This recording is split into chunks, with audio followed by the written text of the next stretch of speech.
Assalamualaikum warahmatullahi wabarakatuh. Sekilas saya sebelum membacakan tawasul akan membahas dulu tentang tawasul. Pengertian tawasul secara etimologi berasal dari kata tawasala yatawasalu tawasulan, yang dimana kata tersebut memiliki arti mengambil perantara wasilah atau taqarrub atau mendekatkan diri kepada Allah. Sedangkan pengertian tawasul secara terminologi yaitu usaha untuk mendekatkan diri kepada Allah dengan menggunakan wasilah atau pelantara. Sebagaimana yang dipahami oleh umat Islam selama ini, bahwa tawasul itu yaitu mohon kepada Allah Subhanahu wa Ta'ala melalui pelantara.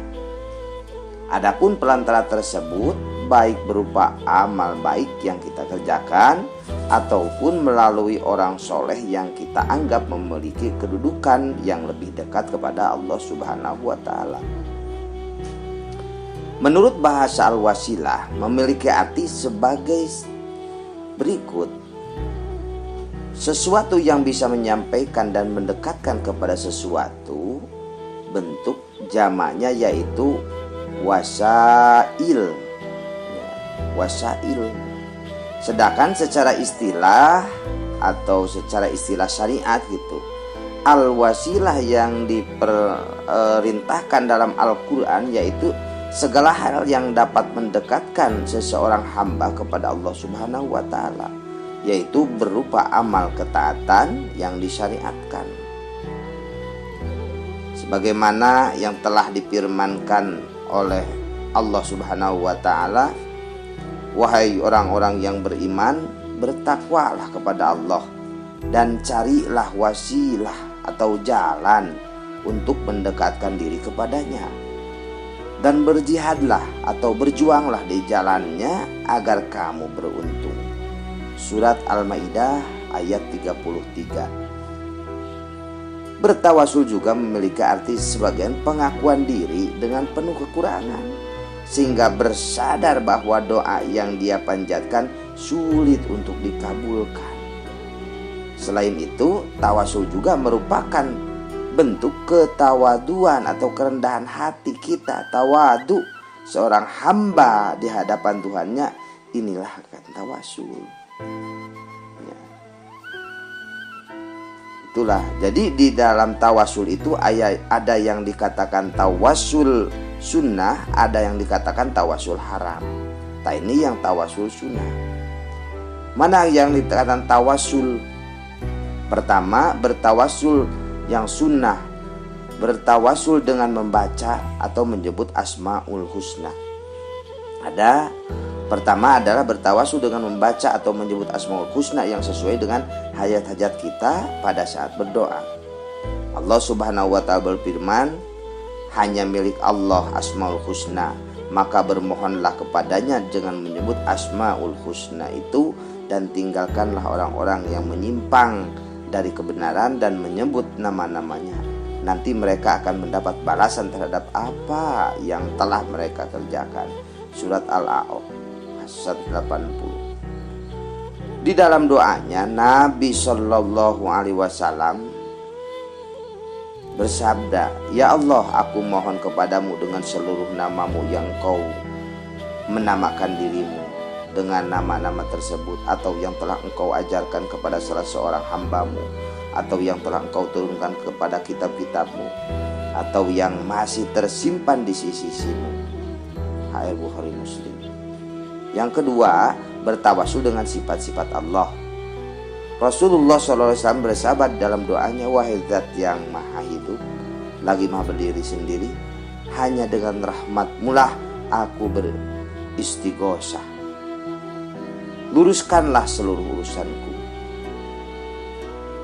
dan janganlah engkau serahkan aku kepada diriku sendiri walaupun sekejap mata. HR An-Nasai, Al-Bazar, dan Al-Hakim. Yang ketiga, bertawasul dengan amal soleh. Di dalam sebuah kitab Sahih Muslim terdapat sebuah riwayat yang mengisahkan mengenai 3 orang yang tertangkap di dalam gua. Kemudian masing-masing dari ketiga orang tersebut bertawasul dengan menyebutkan amal soleh yang pernah mereka kerjakan. Yang pertama bertawasul dengan amal soleh berupa memelihara buruh atau nabi memelihara orang tuanya. Itu bertawasul minta kepada Allah dengan kebaikan saya memelihara orang tua. Ada lagi yang kedua bertawasul dengan amal soleh berupa bakti terhadap agama. Yang ketiga bertawasul dengan amal solehnya berupa rasa takut kepada Allah sehingga membatalkan perbuatan keji yang hendak ia kerjakan. Atau kita mau berdoa atau dia pernah mau zina, sampaikan dia tidak berzina. Akhirnya Allah Subhanahu wa ta'ala mengkabulkan atau membukakan pintu gua tersebut dari sebuah batu besar yang menghalanginya. Mereka bertiga akhirnya dapat keluar dengan selamat. HR Bukhari Muslim. Yang keempat bertawasul dengan meminta doa kepada orang soleh yang masih hidup. Di dalam sebuah hadis dikisahkan bahwa terdapat seorang orang buta yang mendatangi Rasulullah Sallallahu Alaihi Wasallam. Orang buta tersebut berkata, wahai Rasul, berdoalah kepada Allah agar menyembuhkanku sehingga aku dapat melihat kembali. Kemudian Rasul menjawab, apa engkau menghendaki? Aku akan berdoa untukmu. Namun jika engkau menghendaki, maka bersabar itu lebih baik bagimu. Orang buta tersebut tetap berkata, doakanlah aku ya Rasul. Rasulullah kemudian menyuruhnya untuk berwudu secara sempurna lalu sholat 2 rakaat. Selanjutnya Rasul menyuruhnya berdoa dan mengatakan, ya Allah, sesungguhnya aku memohon kepadamu dan aku menghadap kepadamu bersama dengan nabimu Muhammad, seorang nabi yang membawa rahmat. Wahai Muhammad, sesungguhnya aku menghadap bersama kepada Tuhanku dalam hajatku ini supaya dia memenuhi untukku. Ya Allah, jadikanlah ia sebagai pelengkap dalam doaku dan jadikanlah aku pelengkap bagi doanya. Seorang perawi hadis mengatakan bahwa laki-laki tersebut kemudian melakukannya sehingga ia dapat sembuh dari matanya yang tidak bisa melihat. Itu bertawasul juga, bertawasul dengan meminta doa kepada orang yang masih hidup, yaitu Rasul. Yang kelima bertawasul dengan keimanan kepada Allah. Bertawasul dengan keimanan kepada Allah yaitu sebagaimana Allah Subhanahu wa taala berfirman dalam Al-Qur'an, ya Allah, ya Tuhan kami, sesungguhnya kami mendengar seruan yang menyeru kepada iman, yaitu berimanlah kamu kepada Tuhanmu. Maka kami pun beriman, ya Tuhan kami, ampunilah kesalahan-kesalahan kami dan wafatkanlah kami beserta orang-orang berbakti.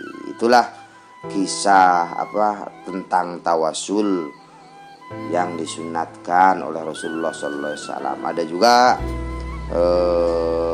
ada yang diharamkan tawasul. Diharamkan tawasul masih banyak. Pertama, ada yang disebutkan tawasul dengan kedudukan Nabi atau kedudukan orang selain Nabi, juga itu diharamkan. Nanti gelombang yang berikutnya insya Allah kalau ada umur panjang kita terangkan kembali insya Allah. Tinggal yang selanjutnya membaca bacaan tawasul. Segitu dulu. Wassalamualaikum warahmatullahi wabarakatuh.